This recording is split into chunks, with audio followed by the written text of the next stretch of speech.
Good morning, students. Today we will start chapter 3, two stories about flying. This chapter has two parts. Part 1 is his first flight and part 2 is Black Aeroplane. So today we will read part 1, his first flight, written by Liam O. Flaherty. So the writer of this story is an Irish novelist, and he is a short story writer. Before you read, since the earliest times humans have dreamt of conquering the skies, and here are the two stories about flying. Both the stories are related about flight, about the skills of flight. The first story is based on a young seagull who is afraid to fly. And now after reading the story, we will come to know whether he has conquered his fear of flying or not, whether he has overcome his phobia of flying or not.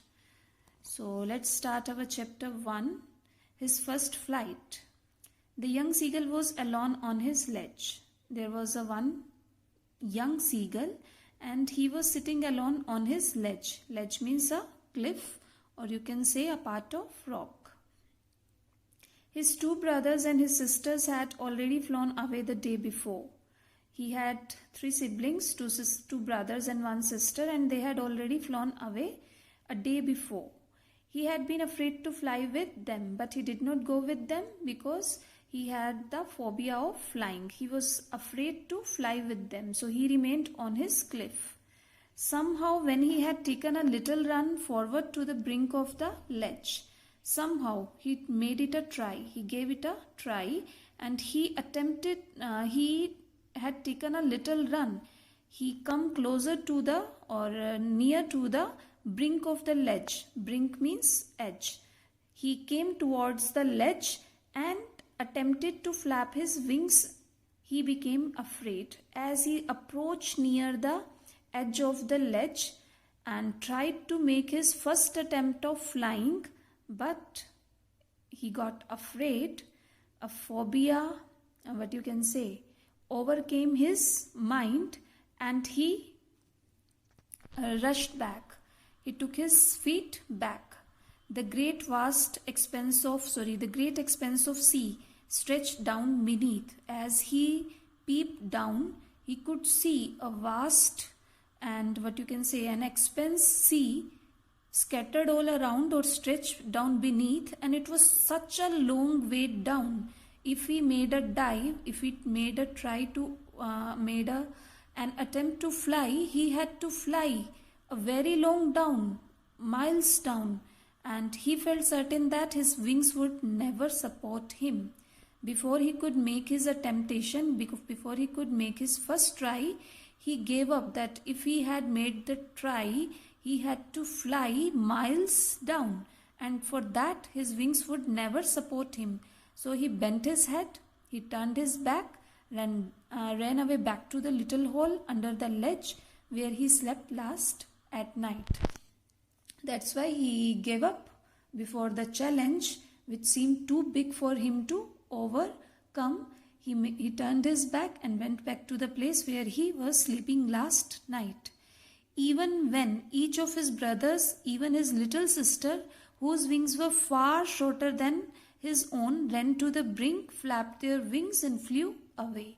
But he observed his siblings also, his brothers and even his younger sister, whose wings were quite far shorter than the young seagull's wings, ran to the brink. They ran to the brink. Brink means again edge of the ledge, flapped their wings. They flapped their wings and flew away successfully, very easily.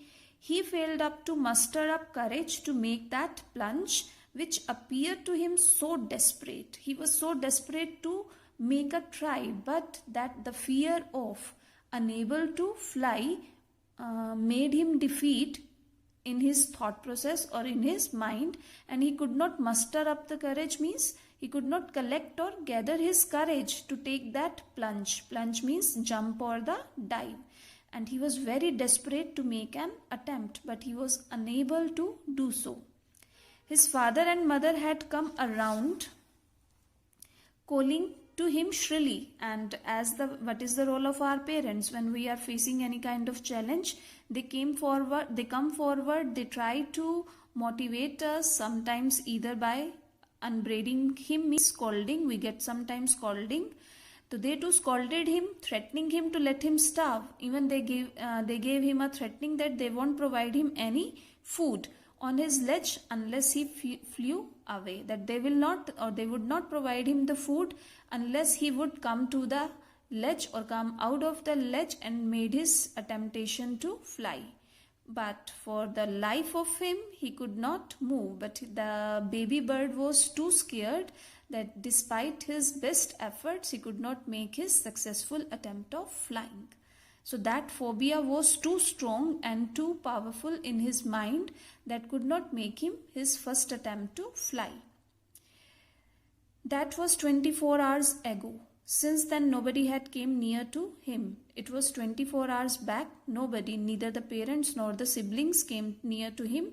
The day before, all day long, he had watched his parents flying about with his brother and sister, perfecting them in the art of flight, teaching them how to skim the waves and how to dive for the fish. Throughout the day, he was observing his parents teaching his siblings, brothers and sister, how to fly, how to flap their wings, how to dive to catch a fish. He was minutely observing the practice session given by the parents to the young children, that the way how they were teaching their children. Skim the waves means, here the skim means to move lightly just above a surface. Here the surface is sea. So how to skim the waves or how to dive for the fish. He had in fact seen the older brother catch his first herring and devour it standing on a rock while his parents circled around raising a proud cackle. And that day, yesterday or the last day, his elder brother, so he made his first prey. He took his first prey. He hunt for a, what you can say, fish, devour it. Devour means swallow, or you can say relish, or you can say gulp, or you can say simply eat. And he eat it standing on a rock while his parents circled around him, and his parents were very happy and enthusiastic at the first successful, what you can say, hunt for the food by their elder child. And they gave a proud cackle. Cackle means a loud laugh, or you can call it a giggle. And all the morning the whole family had walked about on the big plateau midway down the opposite cliff, taunting him with his cowardice. Cowardice means lack of courage. So throughout the day, nobody came near to the young seagull. He was sitting on the ledge. He was observing his parents and his siblings, but he was seeing how the whole family was enjoying the practice session of flying or flapping the wings, or how to make an attempt to plunge into the water and to find for the prey or the food. He stepped slowly out of the brink to the, I'm sorry, I skipped one paragraph. The sun was now ascending the sky, and slowly the sun was ascending means rising in the sky, blazing on his ledge, and it was shone very brightly. On the ledge that faced the south, he felt the heat because he had not eaten since the previous nightfall. He had not eaten anything since the previous day. He stepped slowly out of the brink of the ledge, and standing on the one leg with another leg hidden under his wing. He stepped slowly out of the brink of the ledge. He came out of the brink of the ledge, standing on one leg. He was standing on one leg with the other leg hidden under his wing. He closed one eye. He closed his eye, and then the other, and pretended to be falling asleep. And he made an attempt to sleep. Nobody talked to him for last 24 hours. He did not eat anything for last 24 hours. He was very gloomy or crestfallen. He was feeling isolated. He was feeling, what you can say, he was in somber mood, and he pretended to sleep. Still they took no notice of him, but nobody paid any attention towards the young seagull. He left his two brothers and his sister lying on the plateau, dozing with his heads sunk into their necks. He saw his two brothers and his sister. He again observed his two brothers and sister. They were lying on the plateau. Dozing means sleeping with their heads sunk into their necks, and they have rested their heads into their necks. His father was preening the feathers on his white back, and his father was also busy in preening. Preening is a what you can say process which the birds use to clean their feathers or to maintain their feathers on his white back. Only the mother was looking at him. You know that mothers are very, very emotional. Sometimes they appear to be tough. They are like just coconut, appear hard from the outer cover, but they are very soft from inside, like your teachers. They appear too very strong and hard to you, but they are very soft and emotional for the students inside. The same condition was of the mother. She was looking at him. She was standing on a little high hump of the plateau. On the plateau, her white breast thrust forward. She was standing on the high hump means an elevated area. An elevated area, upward area. And his white breast thrust forward. Now and again she tore a piece of fish and lay at her feet and then scraped each side. And she was having a piece of fish in her, what you can say, paws, and he was just scraping each side of her beak against a rock or on the rock in order to sharpen it. The sight of the food, the mother was having food in her paws and she was sharpening her beak to eat the food, and that sight of the food, the baby seagull had not eaten anything for what you can say 24 hours, and in front of him the mother was having some food.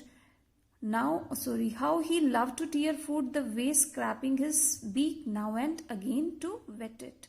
And he was just observing the way or remembering the way how he loved to tear the food, scraping his beak now and again against the rock to wet it. Wet means to sharpen it. Ga, ga, ga, he cried, begging her to bring him some food. In their, what you can say, vocal cords, he spoke some sounds, or he made some sounds as if he was requesting his mother to bring some food for him.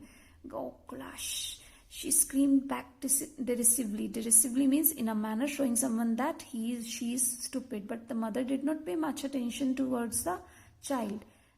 But he kept calling plaintively, and after a minute or so he uttered a joyful scream. His mother had picked up a piece of fish. She took a piece of fish and was flying across to him, and she made an attempt to fly across to the young seagull on his ledge. The next part we will read in our next lecture. Hope you would have understood. So read the chapter again and prepare the internals.